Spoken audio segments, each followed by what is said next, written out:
I can hear what you're saying. Oh, Shian, it's all punches. What about kicks? All right. So, same kind of footwork. All right, but we're going to just use a simple front kick. The two kicks that use mainly in Kumite are front kick and round kick. Hardly anybody uses a side kick.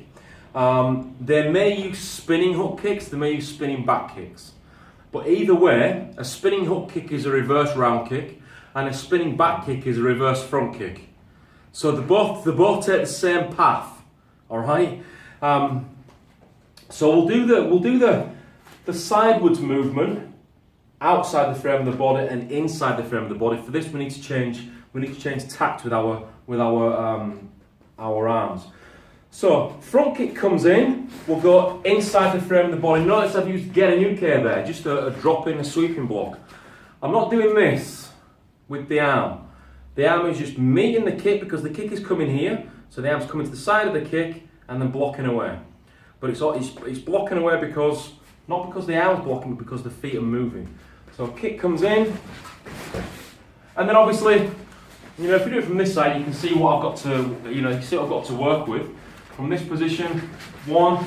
Now, from this position here, I've got all this to work with. If I want to get really, really, you know, rough, I've got that to work. I can put a kick towards the groin, kick towards the back of the knee. So I've got all this to work with.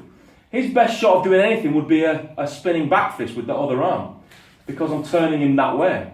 Now, this is where you keep your guard in place. So we'll put the spinning back fist in now. So from that position, 1, 2, protect, just in case. Always go back to guard position, just in case. You may have heard sensei say, or Shian say in class, or any instructor say in class, once you've done your techniques, go back to guard. And that's the reason. If I don't go back to guard, and I think, oh, it's over, it's not over. Because I'm just helping him. All I'm doing is helping his momentum. I'm just helping him spin, and he's going to gain that momentum. Worst case scenario for me, I'm in class, so this is, you know, we'll think public class, we'll think safety, but the worst case scenario for me is I get in too close and he doesn't back fist me. What he actually does is that back fist he doesn't get a chance to put the back fist out because it turns into an elbow. So from there, that's gonna really do me some damage, okay? So this is why I've got to keep the guard. So I'll do the same scenario, but I'll put my guard back in position. 1, 2, protection here. Always protect, guard is up. From there I can strike, I can strike, I can strike. Alright? So that's moving the back foot inside the frame. What we can also do is move the back foot outside the frame. Now we're not going to do get a new we're going to do get and barai. So from there, that front kick comes in, get and barai this way. Now, we'll do it this way so they can see what I've got to work with. So from here, as that kick comes in, now the position I'm in compared to the position that he's in, this is wide open. Wide open. Okay, you could say that it could come in with this punch here, but let's face it, he's got to stretch. He might have to step through a little bit. Just shut the back a touch. So, moving that back foot now, 1. From here, 2 even. We can drop into our cat stance and go back and front kick towards the groin. We can come through, kick towards the thigh. We can take the sweep. We can just punch away. What if he does put that second punch in? This is where we're at. But it's overstretched, but you know, it could still be in. It's touching. I can feel it on the whiskers of the chin. So from there, we can just block across with an all-over uke. So from that position, we're going to go 1, 2, 3, 4, and I've just controlled this as well just for safety's sake. If you don't get the all-over uke in with that back hand, 1, 2, down for the Ginambarai, back up for the high Uchuke. Just like you would if you were performing Kankudai. See where it all comes into play? You know, you've got this, that's down for your Ginambarai. So Kankudai and Kumite. 1, 2, 3, 4. Alright? Alright, but what if he's kicking with his front leg? Oh no! So it's just a step in, a kick with the front leg. Same thing applies, but this time it could swing round with this, but we've just explained that. But I've still got all this to work with. If I'm stepping to the the inside of my frame, I've got the front, so I'm still getting exactly the same outcome, no matter which way I step, no matter which leg he kicks with. So if he kicks with his front leg and I step to the outside, I get one outcome. Sorry, his back leg. So if he kicks with his back leg and I step to the outside, I get one outcome. If he does a reverse and he does his front kick on the other leg and I step to the inside, I get the same outcome as I had before. Yeah. If he kicks with his back leg and I step to the inside, I get the back of him. If he kicks with his front leg and I step to the outside, I get the back of him. So I'm getting the same outcome, no matter which way I step, okay? That's all well and good, Xian, but what if he's doing a round kick? Alright, most round kicks come from which leg? His back leg. So, you have enough time for him to text you, Instagram you or whatever, to tell you he's going to round kick. Because he's got to come from all the way down there. Different ways to avoid a round kick. Nice round kick comes in, move. Get out of the way.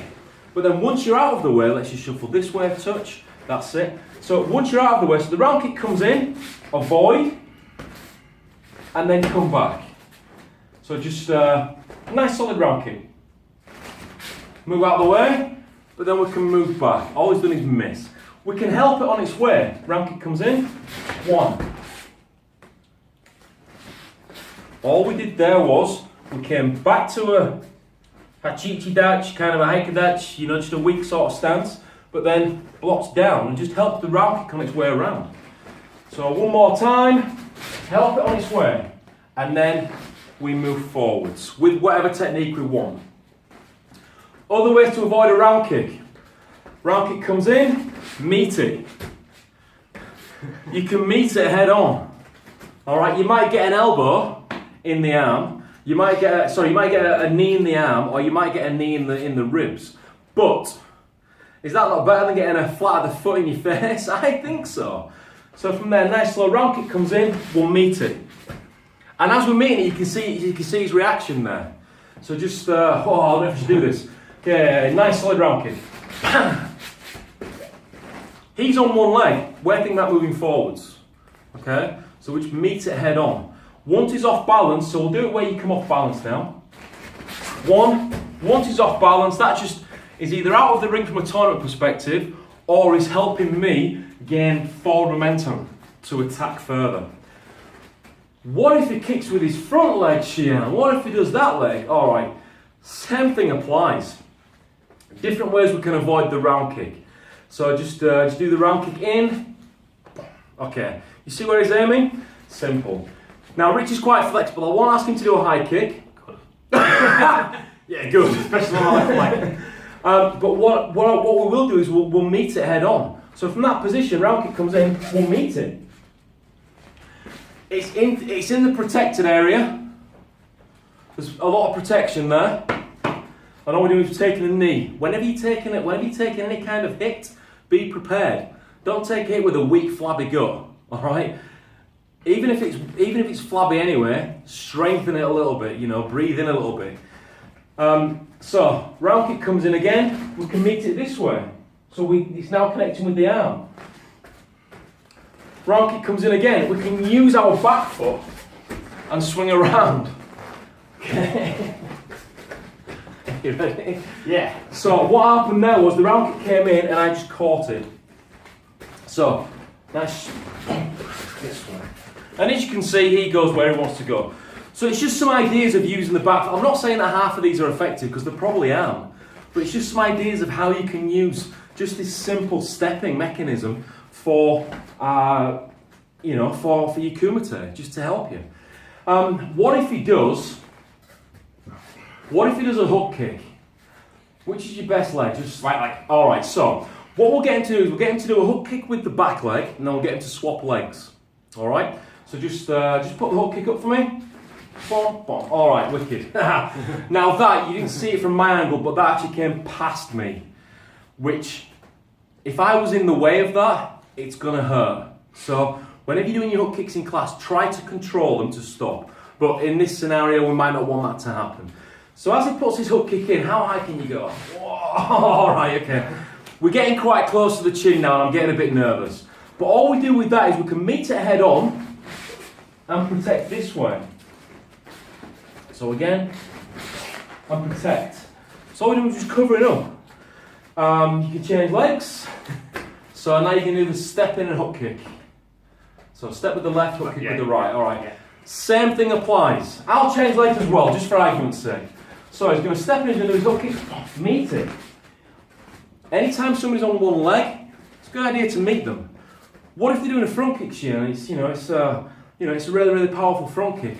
One of two things are going to happen. Well, one of three things. If you meet the front kick, just change legs, and we'll go this side. If you meet the front kick too soon, as the knee comes up and you meet that front kick, you're going to get it either a knee in the chest or you're going to get a foot in the schnuckers. Okay? I want to meet it as it's on its way out. So from there, kick comes up, out, and I'll meet it this way. We can take karate practitioner, martial arts practitioner can take more to the gut than you actually know. So we can meet it head on. The other thing that can happen is if I meet it too late, or I'm not ready, then what's going to happen is I'm just going to give him momentum. So as this kick comes through, and I don't move at all, I'm just helping him. Okay? I forget what the third thing was. Never mind. Slip my mind. It'll come back. It'll come back eventually. So yeah, when you're meeting a front kick, you meet it at the right point. Don't meet it too soon or too late. You have to meet it. Just lift the leg from it if you want to hold on, you can. You have to meet it, keep going, about there.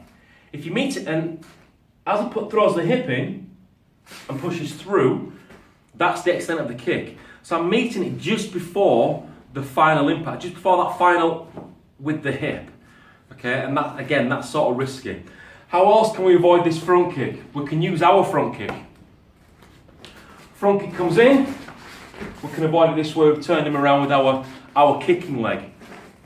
So all we do is as that kick comes in, there, we're going to come up to the side and just spin around. A bit like if you're doing Carter Cypher, okay? In fact, it's exactly the same as Cypher. That's why I always say to people, and your instructors always say to you, get that knee nice and high, okay?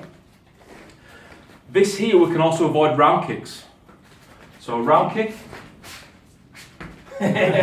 You're more, all right, guys. More taller, more flexible. So from there, one.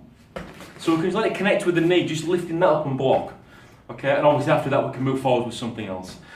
I think that's all I've got for today right now. So remember, you've got inside the frame, you've got outside the frame.